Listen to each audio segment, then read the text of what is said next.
Paano mag-delete ng unoriginal content? So, punta lang tayo dito sa Facebook apps, guys. Hindi Facebook Lite. Pindutin natin tong Facebook. At dapat nakalagin na yung account nyo. So, punta tayo dito sa profile. Delete natin yung mga reels natin na unoriginal content. Madami-dami yun, pero hayaan na natin. Itong more. Pindutin natin yan.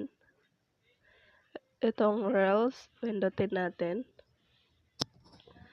Dito lang kasi ako nag-a-upload ng mga ganito. So, itong mga movie. Ito, i-delete natin to guys kasi unoriginal content. Automatic to.